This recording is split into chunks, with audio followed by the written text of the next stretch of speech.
In my mind, if I had to really pick a date to say this is when classic rock started, I would say February 9th, 1964. That's my opinion.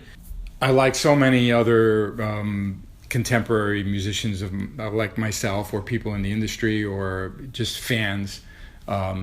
If you were old enough to understand what was on TV that night in February of '64 on the Ed Sullivan Show, which was popular anyway. People always watched that. That was like a family thing for my parents and my brother and I to watch.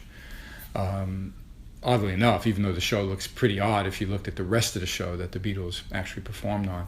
But, Ed Sullivan getting them to perform really did change the entire music industry, and probably was the start of certainly the British invasion and rock and roll, the way we still celebrate it, but in arguably classic rock, like you said.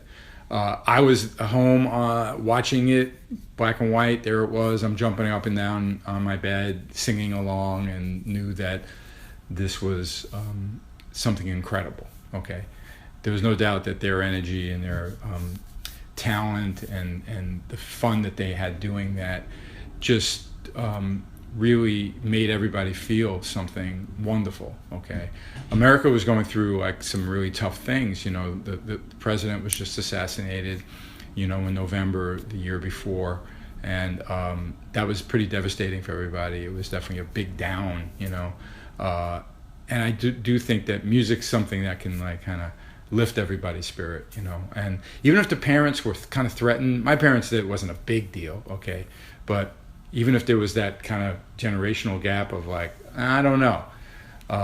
In fact, just recently, the Grammy Museum in Los Angeles was showing everything about, very specifically, the entry of the Beatles to America and changing the world. Okay, so it didn't go too much later. It went to like the touring years in America, 64, 65, 66.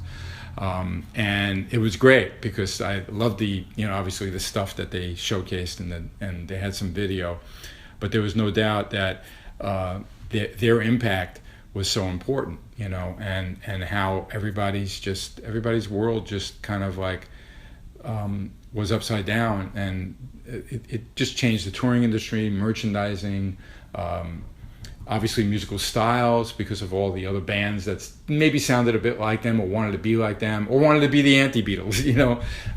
It's just the Beatles really. I don't think they had some huge master plan of what was going to happen, but the truth was, everybody wanted to know what was happening with them and to them, and what they started in the sense of music. People still believe in the power of rock and roll music.